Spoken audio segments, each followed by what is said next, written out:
Fala, nação! E aí, beleza? Tudo bem? Como você está? O jogo desse Fla-Flu foi terrível, hein? Nossa! Primeiro tempo jogou muito, teve volume, teve várias oportunidades e não converteu, gente.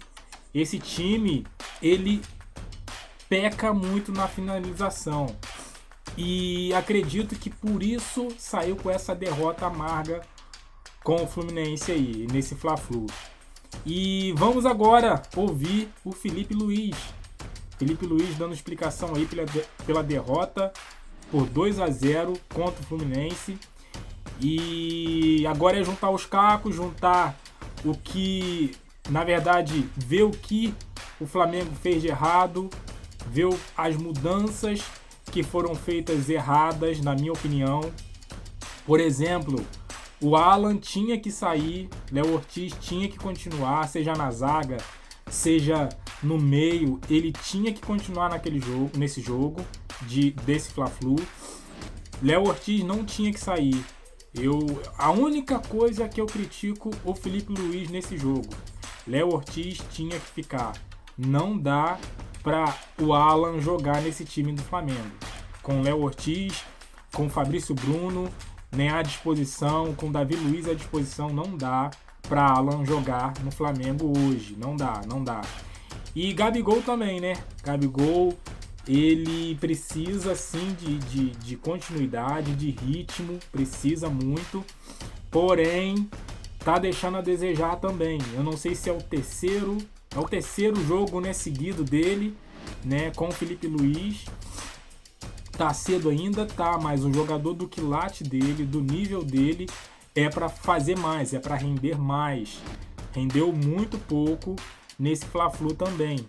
E Bruno Henrique, aí já não é com o treinador. Nossa, Bruno Henrique perdeu um gol que não tem como perder, minha gente. Sobrou a bola livre para ele. Ele deu um peteleco pro Fábio. Tinha que chapar a bola no canto, ele deu um peteleco no meio do gol. Não tem como perder esses gols. Não tem.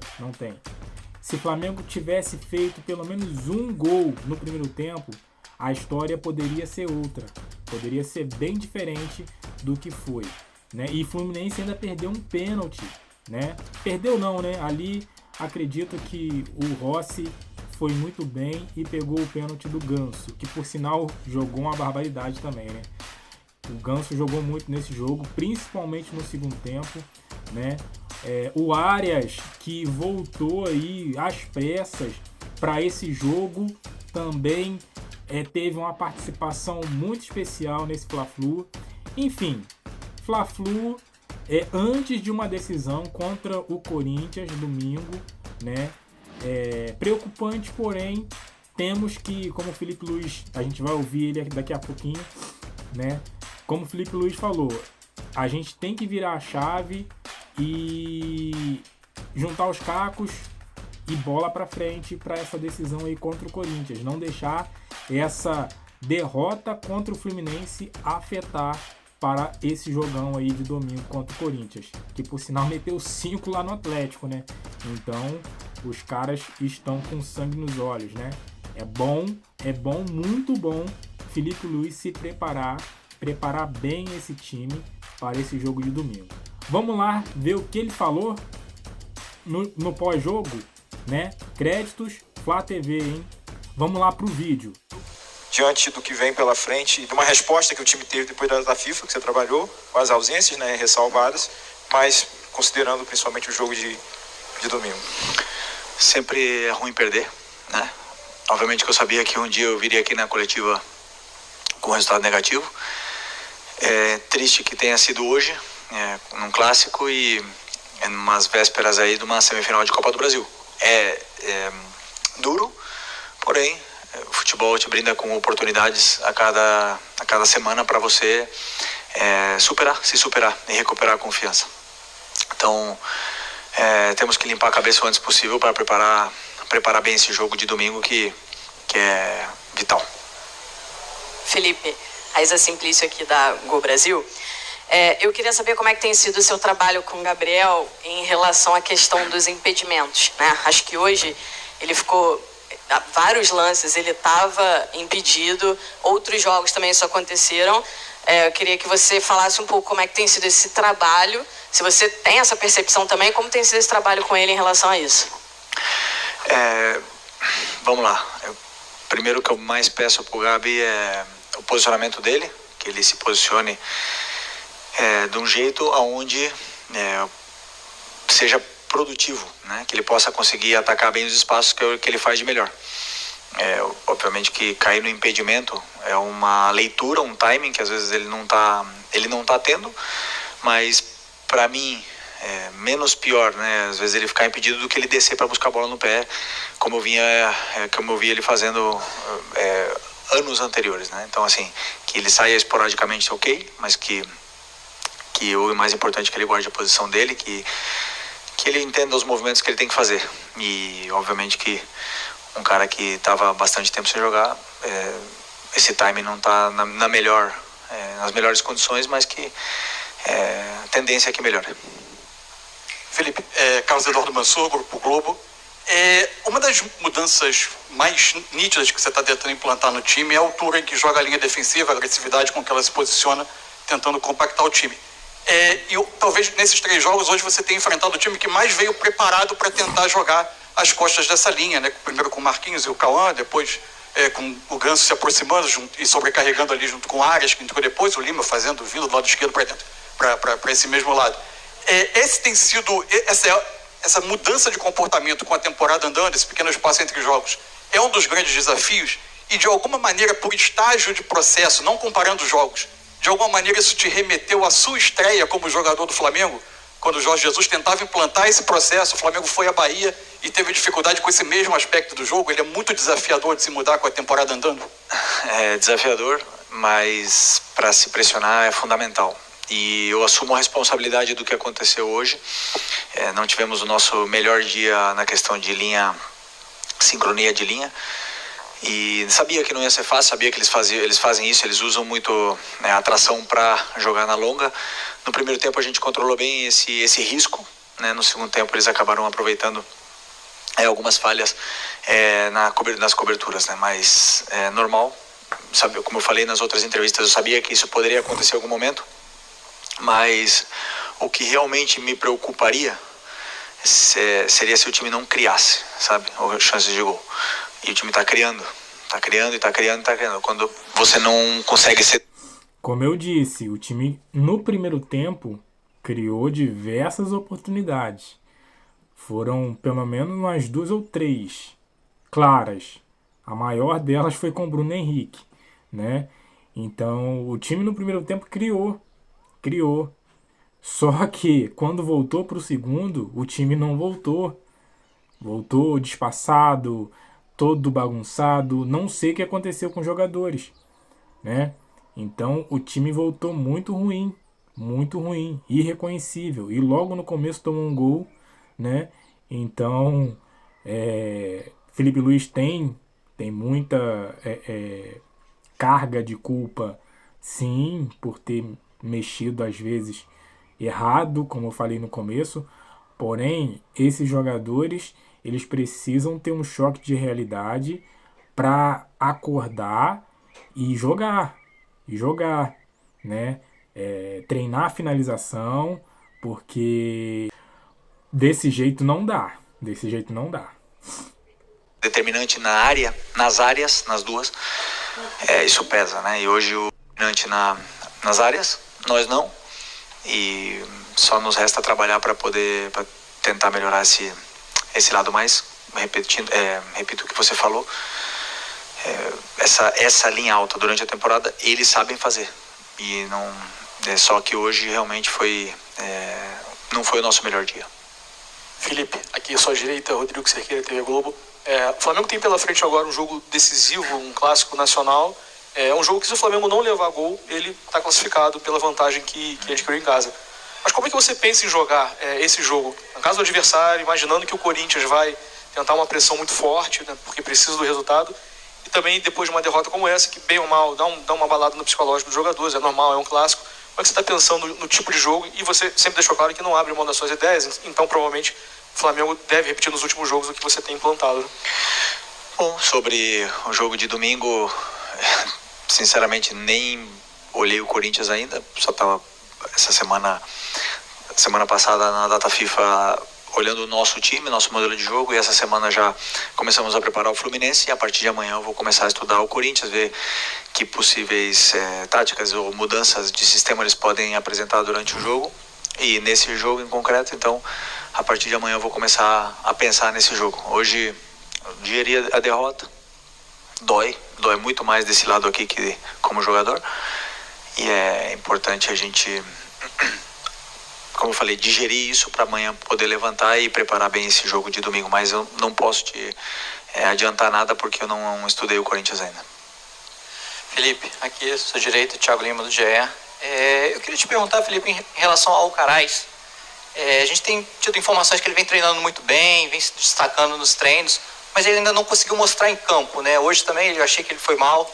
Você acha que o rótulo, por exemplo, de chegar com a maior contratação mais cara, né, da história do clube, pode estar pesando também psicologicamente para ele na hora de mostrar?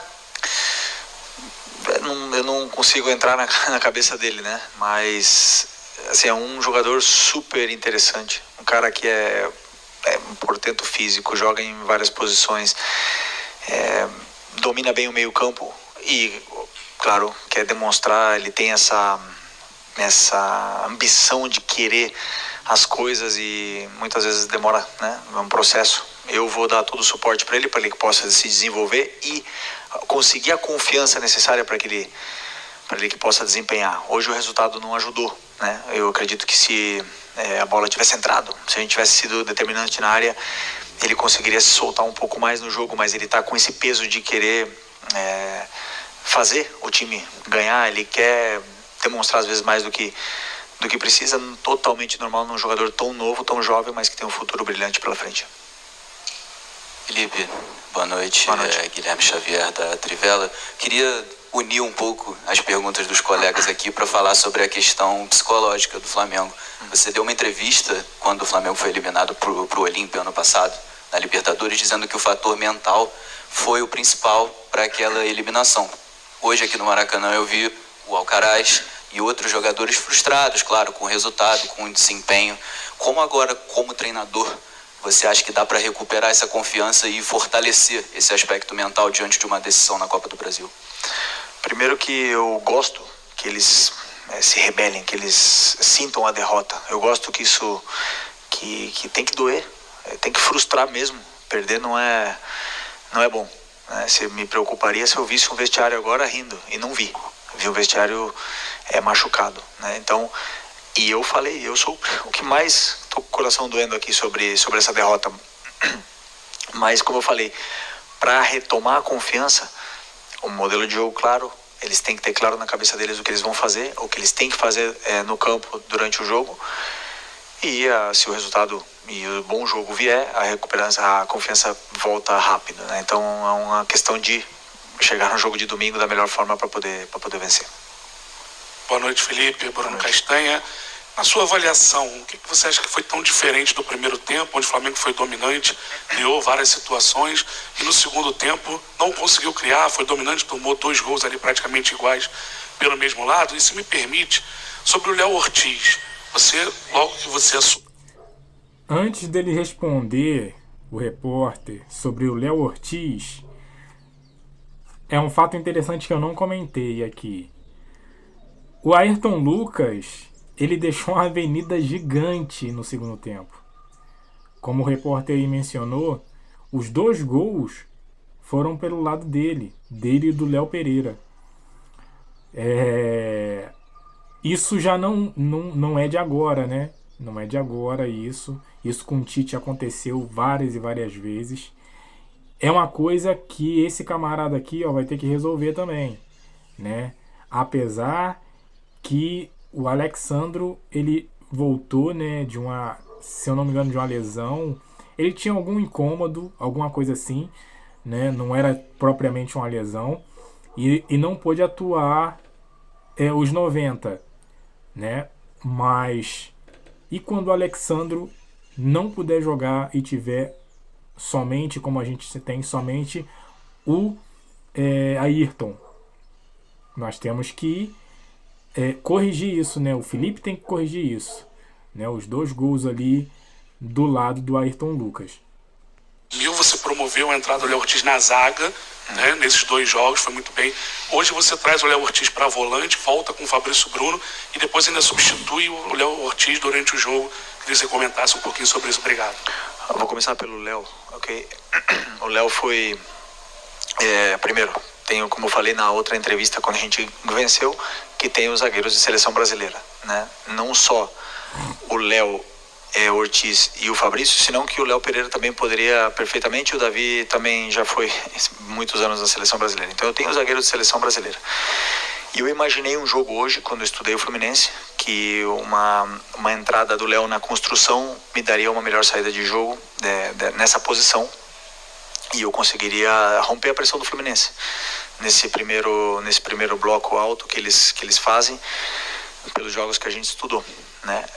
Claro que faltou ajustar um pouco mais a posição dele, talvez ele não estava posicionado do jeito que eu gostaria que ele tivesse, e acabou que não deu certo. Como eu falei, a responsabilidade é toda minha, né? Se tivesse como eu falei, se a gente tivesse sido determinante na área, estaríamos falando que tinha dado certo, mas não deu certo, e eu assumo a responsabilidade dessa decisão. O Léo é um jogador fundamental, importantíssimo para mim, como é o Fabrício, e eu quero que eles compitam entre eles, porque é assim que eles vão crescer. E para domingo eu vou ver quem está melhor para começar. E o primeiro tempo. Pois é, o primeiro tempo foi um primeiro tempo onde a gente controlou bem o jogo e sofremos alguns contra-ataques, né? Eu acho que não foi o nosso melhor dia tecnicamente, né? A bola escapou muito do nosso pé, erramos alguns domínios, jogadores que talvez não estavam tão sincronizados entre eles ali no meio, e acabamos que demos alguns contra-ataques, mas fizemos um bom primeiro tempo, com bastante chance de gol, e no segundo tempo, a partir do momento que começamos a sofrer, também depois das perdas da bola, perdemos um pouco a força no meio campo, porque era um jogo de bastante transição e de volta, e acabamos sofrendo gol. E depois do gol, o Fluminense sabe muito bem se defender, e ficou cada vez mais difícil de fazer gol. Mesmo assim, criamos chances e não conseguimos fazer.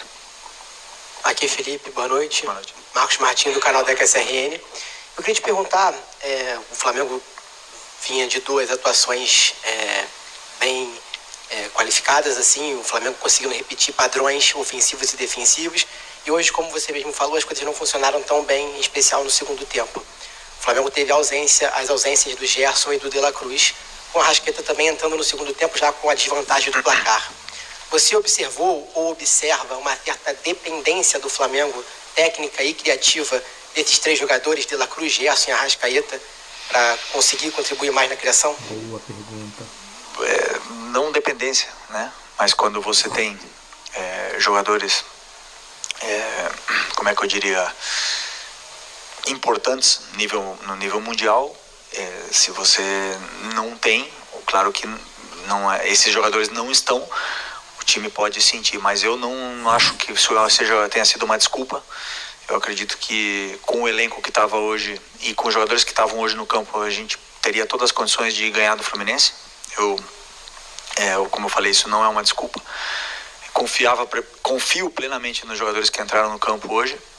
Acabou que o resultado parece que está todo mundo horrível e todo mundo é ruim, mas eu sei do que eles são capazes mas repito, Gerson, Eric, Nico, e todos esses são jogadores internacionais e grandes, e claro que sempre vão fazer falta em qualquer time que eles joguem. Boa noite, Felipe. Vinícius, canal Vini Rubro Negro. Você falou da criação de chances do Flamengo, mas no segundo tempo o Flamengo foi pouco efetivo, né? Finalizou até, mas o Fábio fez apenas uma defesa. Queria saber como você tem pensado as alternativas para jogos como esse, em que o Gabigol acaba não conseguindo render tanto. Hoje entrou o Lohan na vaga do Gabigol, o Plata também joga um pouco centralizado, e hoje o Carlinhos, que é um atacante de origem, acabou não entrando. Queria saber como você tem pensado essas alternativas. Eu penso antes do... Pô, aí tá de sacanagem, né, cara? Carlinhos entrar, cara? Poxa, aí tá de sacanagem, né? Carlinhos, cara, Carlinhos nem... Com todo respeito ao jogador, à pessoa, né? A pessoa Carlinhos. Porém, como jogador não dá, cara. Não dá.